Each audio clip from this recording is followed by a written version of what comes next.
Assalamualaikum warahmatullahi wabarakatuh. First of all, I want to say thank you for watching this video or presentation. I hope you all have a great day. Okay, let me introduce our team. My name is Fitra Makfira, and my friends is Andi Muhammad Aidil Nafriansyah and Hedrana Pratiwi. For this presentation, we are gonna talk about positive interdependence. And the topic as follows.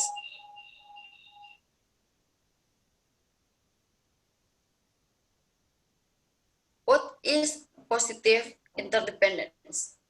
Based on experts, benefits, types of personal interdependence, roles on personal interdependence, and the Jigsaw approach. Let's get started. Okay, Hedriana Pratiwi, the time is yours. Okay, what is positive interdependence? Positive interdependence is an element of cooperative and collaborative learning where members of a group will share common goals, perceive that working together is individual and collective beneficial, and success depends on the participation of all the members. Next, based on expert. Spencer Kagan said that positive interdependence refers to two distinct conditions that promote cooperation, a positive correlation of outcome and interdependence. And Joy Kuseo said that positive interdependence is the quintessential quality that defines collaboration and transforms group work into teamwork. Next, for the types of benefits: individual benefits and team benefits.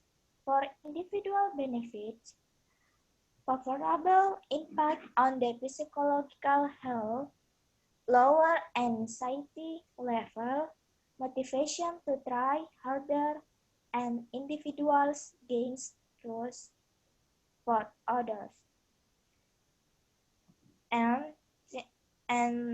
for team benefits, affect the performance of the group, increases achievement and productivity of the team as a whole. It leads to the development of more discoveries as compared to competitive or individualistic learning approach.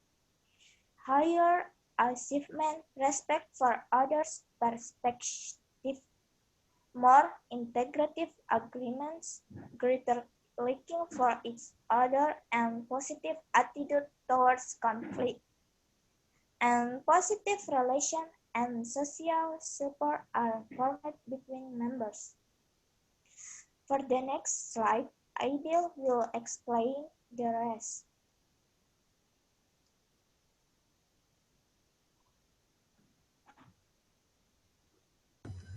Okay, thank you so much, Adriana, for the explanation. Okay, now types of positive interdependence. Now, in positive interdependence, there are so many types of it to make sure that the positive interdependence work on teams. In full theory, there are nine types of this one, but in here I'm gonna explain to you five of the most common ones. Now, the first one is positive goal interdependence.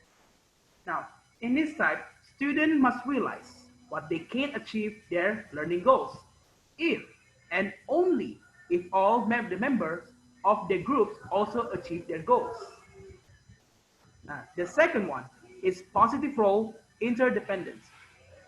Each member is assigned complementarily and interconnected roles that shows the responsibilities required by the groups to fulfill a common task. Now, the third one is positive celebration / reward interdependence. In this one, if you work hard enough, a mutual reward is given for successful work, group work, and members' effort to achieve it. The fourth one is environmental interdependence. Students are bound together by the physical environment in which they work. Thus, the teacher has to find an environment that unifies students. And last but not least, positive task interdependence.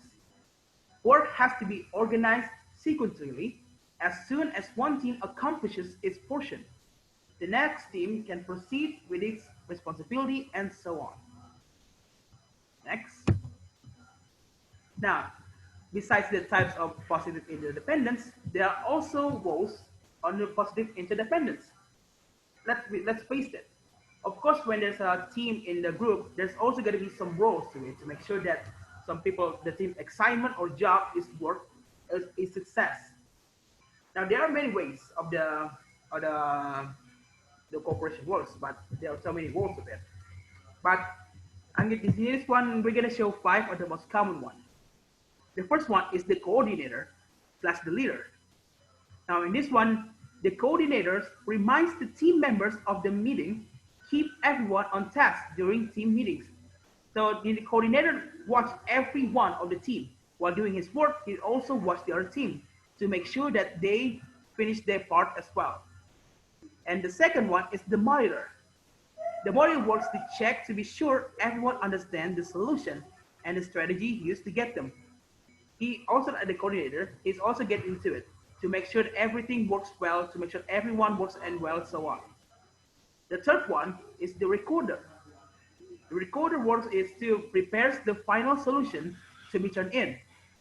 Now, after every people collecting what they've done, it's the recorder's job to grab it as one, to make it as one file, so that everyone can understand as a whole theory itself. And the next one is the checker. Now the checker is work to double check the solution before it's handed in. Make sure assignment is turned in on time. So after recorder finished his part, now it's the checker's job to make sure everything in the assignment of work is 100% effective and right. So if there's anything wrong, the checker gives it to the recorder to make it right. And then the last but not least, the support part. Now, in reality, in teamwork, there's gonna be more than 4 or 5 people. So how can we fill the other roles? And that's where the support comes in. So the support job is to help the other roles to ease up the project, their job. So in perspective, every work you can get it, work it so much, help the other one to make sure the work is better. Okay. Now, in some way, there are many ways to make sure that we can use positive interdependence to work, but there are so many approaches to it. But what's the most effective way approach to make sure that positive interdependence work is by the jigsaw approach. Now, let me explain it in maybe some hard and easy way. Let's take example at school. Let's say that there are 16 of you in the class, and then the teacher decides you to make some groups of 4. And then you decided who's with who. After the groups decided, you go to the specific place on the groups. Now that's what we call the home groups. Now the first thing the home groups do is to decide the role of each group. Like example, who's gonna make the first part, who's gonna make the second part, who's gonna make the third part, who's gonna make the fourth part. After the role is decided, then the person with the role is collected with the people that have the same role as him. And that's what the expert group is. Now, everyone that has the same part of it is the same table of it. Like here's this one.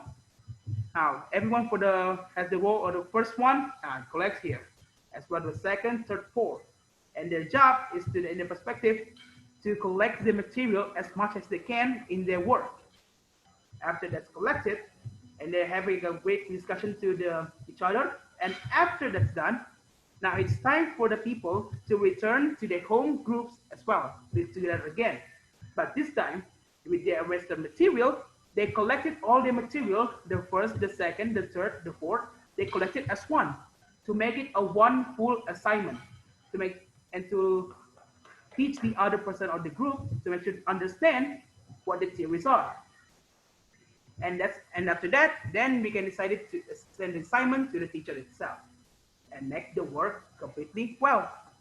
So in in perspective, the personal interdependence is work in the group, but you have your own role, find it and give it the material you have, share it to the others, master it together, and there you have it, have a party. And I guess that's it for the today's presentation slash videos. I hope you guys have a great day. Please make sure to follow our team members' social media team and make sure to subscribe to all of our channels. Thank you so much and have a good day. Assalamualaikum warahmatullahi wabarakatuh.